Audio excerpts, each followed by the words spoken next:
I am NetMoverSitan. This time we shall cover the lore on the boss characters, those most closely tied to the Sanctuary as it is post-event. Abacus, Father Romero, Umile, and Dr. Morikay. To start with, let's talk about Abacus. Currently the master of the Sanctuary, what is known about his early life is that he was sent straight to work for 14 hours a day from at least age 11. Clearly in that region of the Soulblight world, the expression child labour laws was a laughable concept, much as it was at the beginning of last century. While he was working there, presumably for a pittance, he met a boy who was the same age as him. His name was Eckhart. They became best friends, partially due to them working next to each other. Perhaps there is something to be said about camaraderie. Although another expression that would have been laughable was health and safety, as there was a platform in the middle of the factory that they worked in that was used to announce an accident or work-related death, although it was also used by a reader to read out the scriptures. I guess even in that world they needed a specific day for worship. Abacus didn't really mind it, although Eckhart quietly revealed himself as an atheist to Abacus, who wisely kept that between them, rather than sell out his best friend for blasphemy. On the other hand, it's also a brave move considering that it might make him guilty by association. He noticed that Eckhart was more interested in the technical manuals that was sometimes read instead. Well, sometimes read when the scriptures that people sometimes borrowed to read at home weren't returned. This is why libraries have overdue fees, to motivate those forgetful to return them on time. Abacus didn't fully understand the Adder gems, a gift from the gods as some would call them, although he did understand enough to know that they were a more efficient fuel than coal. Although when it was used to fuel the machine, some of the more religious workers were on their knees in prayer. Eckhart volunteered to operate it. In fact, he was the only one brave enough to be able to operate it. In fact, it helped him being an atheist. He became the first adder mechanizer. Well, that's one way to get ahead in life. In fact, it made him seem superior to the others, although, unlike many in such a position, he never let it get to his head. Although, like with the coming of the Industrial Revolution in Britain, the machines that could do many times the work of one man started to fill the workers with fear. They then considered the holy machines as cursed, even when he tried to educate them.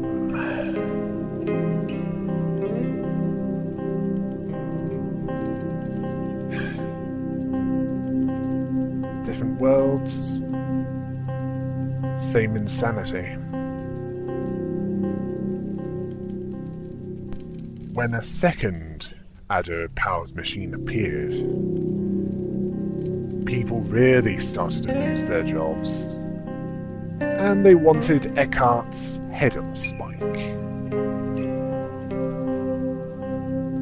Which, in this case, meant he was thrown into that machine, and much to the disappointment of the angry mob, he was absorbed into it. And like with real-life history, those who tried to stop progress, the Luddites, in this case, in the case of real-life history, they were sentenced to death by public hanging. And after that, things more or less went back to normal. And Abacus became the second adder mechanizer, possibly due to that position having some connection to his deceased friend.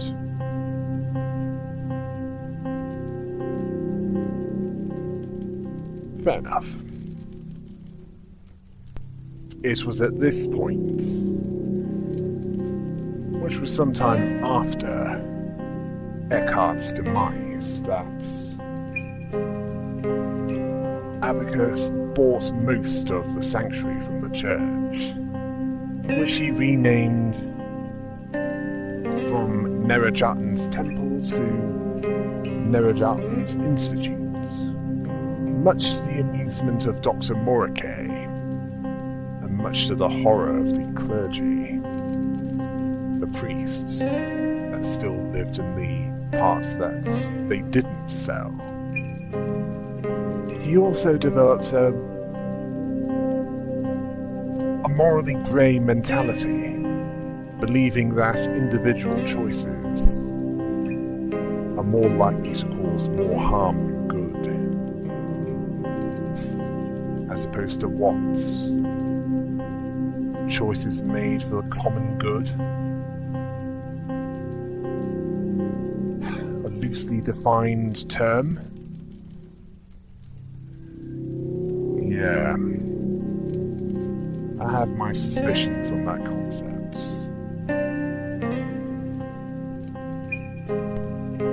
When he heard of an unnamed boy who had suffered adder-related injuries and had had an unusual reaction from them, he wanted to talk to him. By then, he needed an adder-powered laboratory vehicle to move around, which he still used to this day.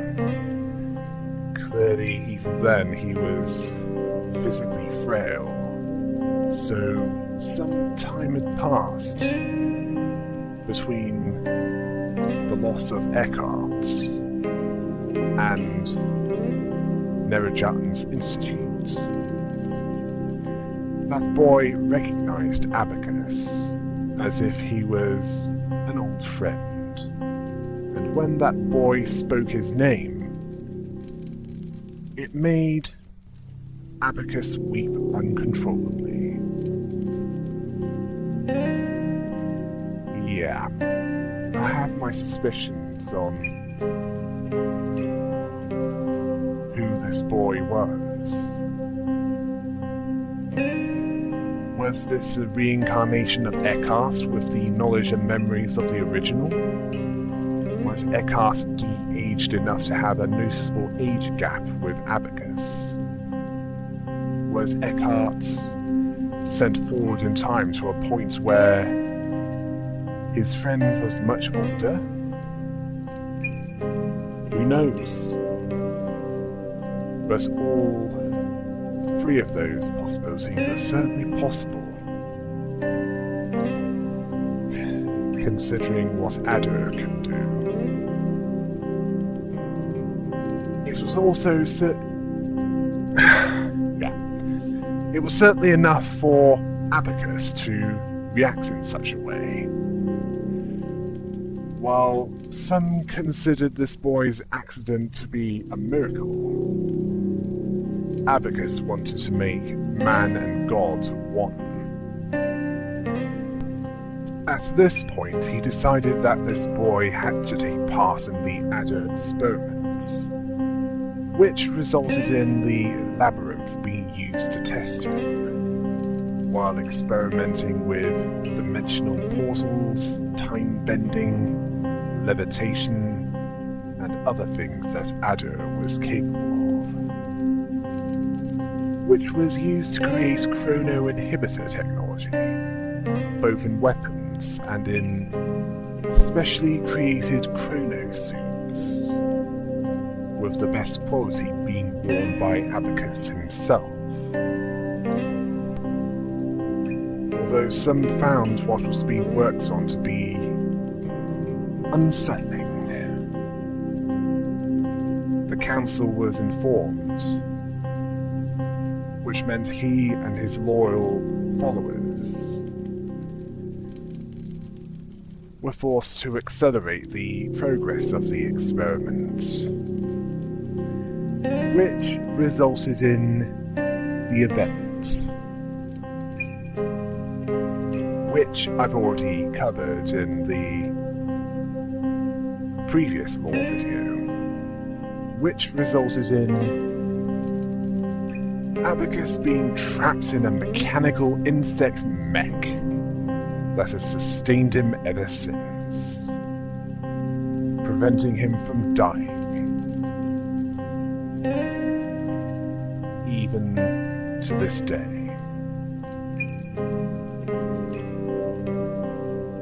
Although he did miss Eckhart as he wondered in the past if it's enough to face the horrors of the Sanctuary on his own. Although he believed that his intentions were pure and his cause was just, even considering the destruction that his actions caused to the outside, and also to those brave, foolish, or insane individuals who entered the Sanctuary. Right, now for Father Romero, the spiritual master of the Sanctuary, or Nerajatan's temple, or whatever you want to call it. At the time just before the events, and Umile, one of his subordinates. During a time of great strife, Umile arrived at Nerajatan's sanctuary to strengthen his faith, finding his to be a minority view, as more had faith in Adder than in the divine. It was then that Father Romero, a long-serving servant of the sanctuary, who has lived there for over 50 years, who had introduced him to the chambers within the sanctuary, which concluded with a visit to the Holy Gardens and the Sacred Tree, which deepened his faith more than any legends he had heard. After that, he tended to the agriculture that sustained him, Father Romero, and any others that have taken up the religious calling, not studying the scriptures until it was dark outside. This deviated from his expectations and dented his pride somewhat. Yeah, I'm guessing he wasn't expecting to become a farmer during this. Although it did convince him that it was a good idea to come to the sanctuary. Clearly, much like the different variations of Christianity in our world, pride is considered a bad thing in their world as well. When donations steadily decreased due to the proliferation of adder and rumours of what it could do, which was something that Umile was thankful that his superior had never heard of, as they discredited the faith of what they believed in. They found it harder and harder to make ends meet. They were confined to a couple of small chambers and closed off the rest of the sanctuary. They were forced to grow crops in the holy gardens, digging into the ground where Soul Tree was growing. What was once considered blasphemy was considered a great honor. Or at least Umile tried to convince himself that was the case. Although they both had quite a shock when Umile discovered that the sanctuary was built on a field of adder gems. It was a crisis of faith, for sure. Then, just as things couldn't get any worse, they did. Father Romero was forced to do what would have been unthinkable decades before, and sold past the sanctuary, most likely to Abacus, who renamed it NetMoverSitan Institute. Sometime after, when an unknown boy came to the Institute, who had a different take on many things, including the scriptures, and was capable of moulding matter like it was clay. At least, sometime after an adder-based accident happened.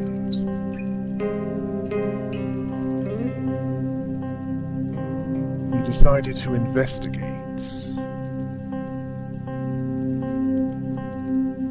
This is Umile I'm talking about. He decided to investigate this experiment and find out what was really going on. He had previously took little notice of them, but with an increased interest in what was going on, he used his knowledge of the sanctuary to move around it undetected. What he discovered was so horrifying that he informed the council, which forced Abacus and those who supported him to accelerate their plans, including Father Romero, who was fully aware of what was going on, yet just stood there without protest. The man of faith betrayed all that he believed in after serving it with complete devotion for over 50 years. After the event, what was left of both of them was found within two different mechanical monstrosities created from the imagination of Abacus. Hard to know if it was a punishment or a reward, as both shared a similar but different fate. A fate where death would have been considered more merciful. Finally, I'll cover Dr. Morikay, one of the key researchers of NetMoverSitan's Institute, as it was when he arrived. Specifically, a medical researcher. He was having the same dream over and over again, although it was unknown how long this was the case. But it was likely sometime after he arrived at Nerajatan's Institute, but before the event. It involves a boy standing on a cliff. He slipped and fell. And each time, Dr. Morikay failed to catch him as he vanished into the darkness below. This was all before he travelled to Nerajatan's Institute. One day, he heard of a patient with adder-inflicted injuries who was sent to him, among others who suffered traumatic events. What stood out to him was that this boy didn't suffer delusions of godhood, yet was treated as a messiah. After pushing through the other patients,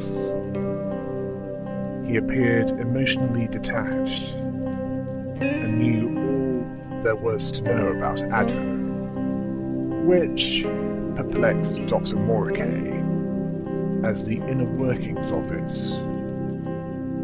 was explained to him, and asked, what if someone suddenly gained the power that Adder provided?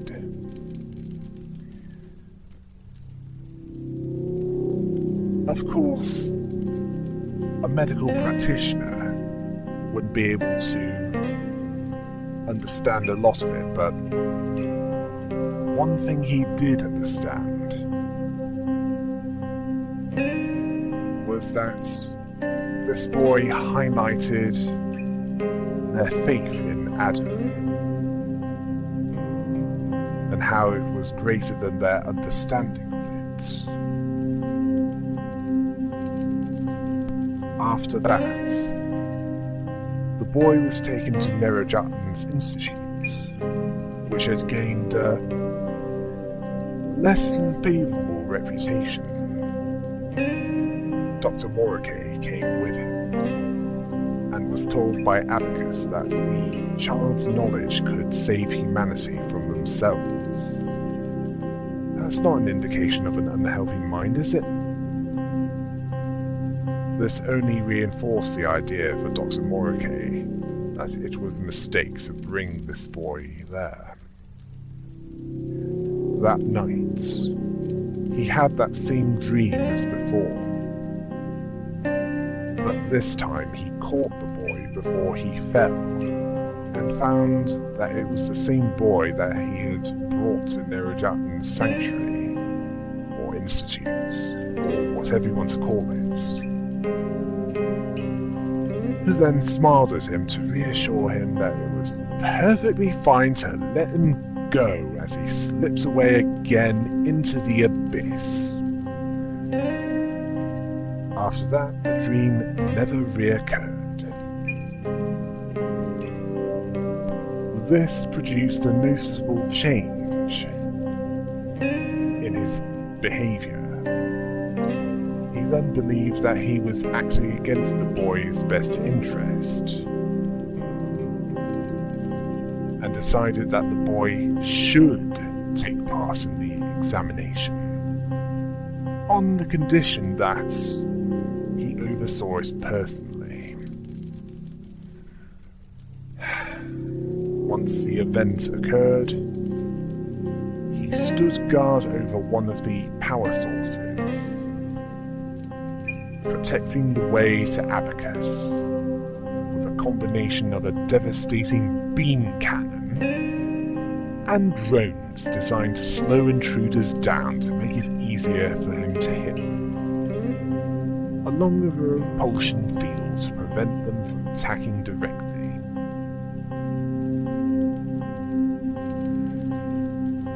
A quite fitting punishment for someone who betrayed his medical ethics. Or rather disregarded them. Yes, that's the best way of putting it.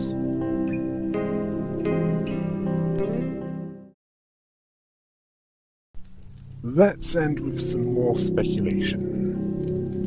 We know the door where you go into the boss arena, and the door where you go out of the boss arena. But what about the door that doesn't open or close? Where does that lead? To a harder challenge for those travelling through the labyrinth? To a part of the sanctuary that was once where the priests lived, after they sold most of it to Abacus? An oversight by the developer? It could be any of those things, or something that I hadn't considered right now.